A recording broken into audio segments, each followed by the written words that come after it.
Good morning बच्चों। आज आप को टॉपिक हम पढ़ाने वाले हैं डेंसिटी। उससे पहले उम्मीद करते हैं कि आप लोग अपने घरों में अच्छे से होंगे। ठीक, टाइम तो नहीं कट रहा होगा, हम जान रहे हैं, लेकिन पढ़ाई पे थोड़ा ध्यान दीजिए। और इसके अलावा थोड़ा सा हम ये कहना चाहते हैं कि अगर आप जैसे मेडिकल देना चाहते हैं, इंजीनियरिंग देना चाहते हैं, तो उसकी स्टडी करना स्टार्ट कर दीजिए। बोर्ड के साथ साथ उसकी स्टडी करिए। ठीक, पता नहीं बोर्ड का एग्ज़ाम होगा कि नहीं होगा, अगर मान लीजिए होता है तो आप दे देंगे और उसके साथ साथ आपके कंपटीशन के एग्ज़ाम की तैयारी हो जाएगी। नीट आपका अगस्त में आएगा और इंजीनियरिंग शायद इंजीनियरिंग के बारे में इंफॉर्मेशन नहीं है, अभी हम आपको अगले वीडियो में बताएंगे कि इंजीनियरिंग कब आएगा। सोच रहे हैं ये कुछ थोड़ी सी गाइडेंस आपको दे दिया करें, लेकिन ज़्यादातर मोस्टली फॉर्म जो है वो निकल चुके हैं।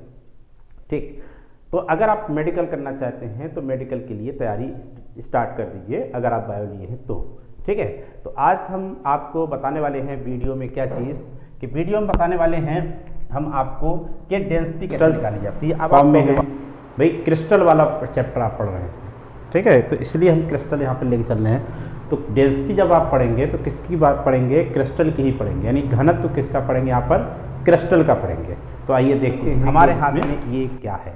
ये हमारे हाथ में ढेर सारी बॉल्स हैं। ठीक, ढेर सारी बॉल्स हैं और अभी हम कहेंगे नहीं इसका स्ट्रक्चर बताइए कैसा है, तो आप कहेंगे ये तो क्यूब जैसा स्ट्रक्चर है। ठीक, जो हम पढ़ते चले आ रहे हैं, एक यूनिट सेल है। ठीक, अब इस यूनिट सेल का अगर हम कहें इसकी डेंसिटी देखो, ये यूनिट सेल की डेंसिटी और ये यूनिट सेल जिस सब्सटेंस की होगी उसकी डेंसिटी दोनों की क्या होगी? सेम होने वाली है। ठीक, तो डेंसिटी सेम होगी। तो अगर हम कहें कि मान लो इस सब्सटेंस हमारे पास ऐसा है, अब इसकी डेंसिटी बतानी है, तो डेंसिटी इसकी कैसे बताओगे? ठीक, तो एक की डेंसिटी निकालने पूरी डेंसिटी वही होगी कि नहीं? पहली बात ध्यान रखना इस चीज़ का कि एक की जो डेंसिटी होगी वही पूरे की डेंसिटी होगी, एक का जो घनत्व होगा वही पूरे का घनत्व होगा। घनत्व तो कभी बदलता नहीं है, डेंसिटी सब्सटेंस की नहीं बदलती है, या तो सब्सटेंस बदल जाए। ठीक, एक बात तो ये। दूसरी बात, हमें इसकी डेंसिटी निकालने के लिए इसके मास की जरूरत पड़ेगी। ओके, मास की जरूरत पड़ेगी। तो इसका मास कैसे निकालेंगे? मान लो ये बॉल्स जो हैं वो क्या चीज़ हैं? वो एटम्स हैं। हम ये मान लें कि जो बॉल्स हैं वो क्या हैं? एटम्स हैं और परमाणु है परमाणु हैं, एटम्स परमाणु भाई। ठीक है, तो हम कैसे निकालेंगे एक एटम का मास? देखिए, हम एक चीज़ बताते हैं, हमने आपको पहले ही बताया था, 11वीं में पढ़ाया था, उस दिन ही पढ़ाया था कि अगर निकालना हो एक मतलब किसी भी कोई भी एलिमेंट है, कोई भी तत्व है, जैसे सोडियम है, तो अगर सोडियम के आप 23 ग्राम्स ले लेंगे, 23 ग्राम्स, तो उसमें कितने नंबर ऑफ एटम्स होंगे? तो आप कहोगे एवोगाड्रो नंबर के बराबर। बिल्कुल सही बात है, इतने हो जाएंगे। ठीक, इतने एटम्स होंगे कि नहीं होंगे? बोलो, एवोगाड्रो कहते हैं इस चीज़ को। ठीक, अब उल्टा सोचो, हमने पहले बता रखा है कि कोई भी अगर मान लो एलिमेंट है, उसके मॉलिक्यूलर वेट, एटॉमिक वेट के इक्वल अगर वेट लेते हो तो उसमें नंबर ऑफ एटम्स इतने होते हैं। इसी को Na भी कह देते हैं। यानी आप ये कह सकते हैं कि Na एटम्स का जो वेट होता है वो एटॉमिक वेट के इक्वल होता है। बोलो भाई, समझ लो इस चीज़ को।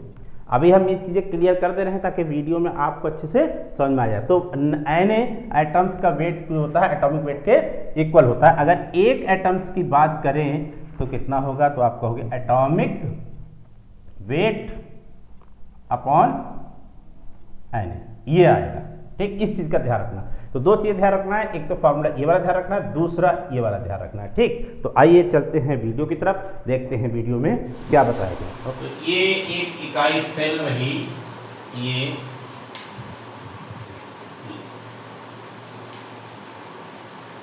ऐसे एक इकाई सेल है।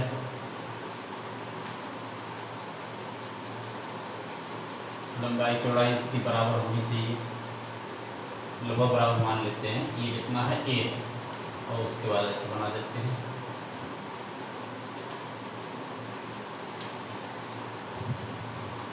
ये कितना है? A, ये कितना है?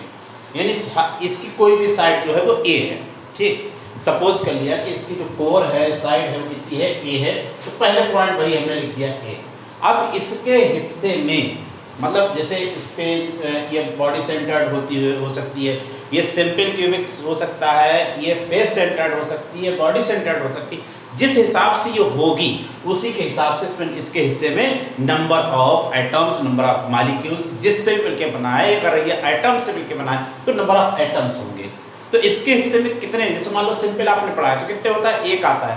फेस सेंटर्ड में कितने आते हैं, 4 आते हैं भाई। और तो ये मतलब कोई भी सेंस है तो इसके हिस्से में कितने नंबर ऑफ एटम्स आए हैं, वो नंबर ऑफ एटम्स आए हैं Z।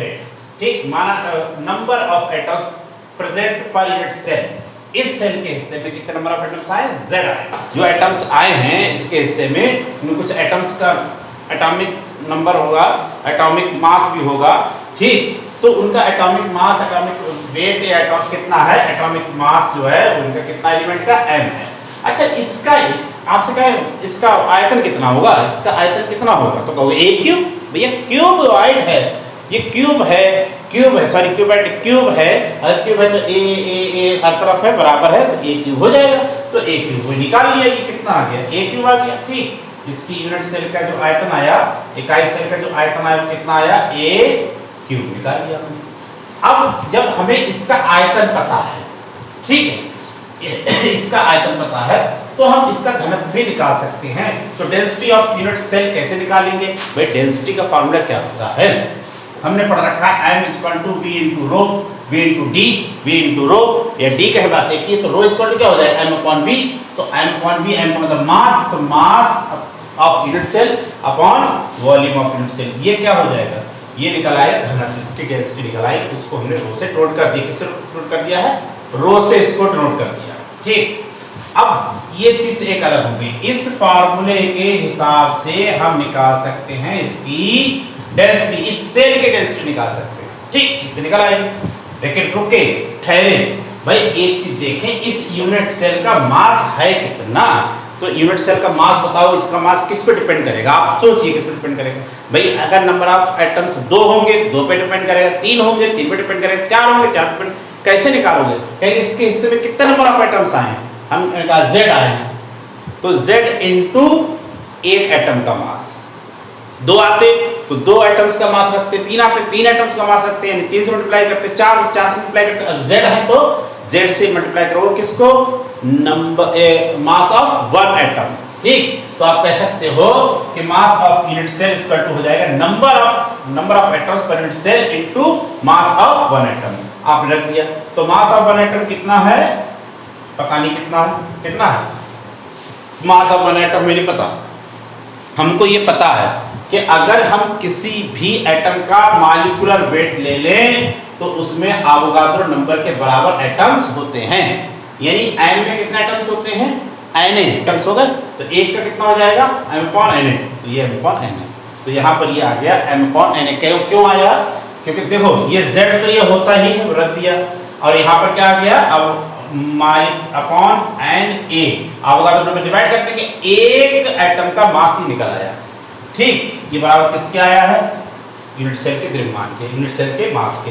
इसको उठा के यहाँ रखो, किसमें, इसमें। जब इसमें रखोगे तो क्या होगा, तो कहोगे डेंसिटी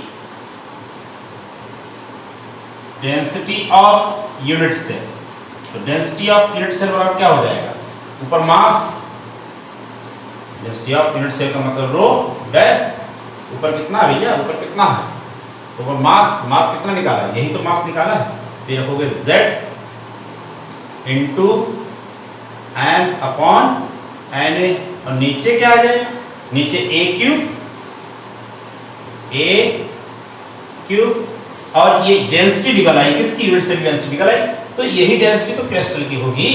तो भैया क्रिस्टल की डेंसिटी कितनी होगी, हैं, तो आप लिख दोगे यहाँ पर भाई, ये इतना निकल के आया डेंसिटी ऑफ यूनिट सेल, यहाँ पर हो जाएगा डेंसिटी ऑफ क्रिस्टल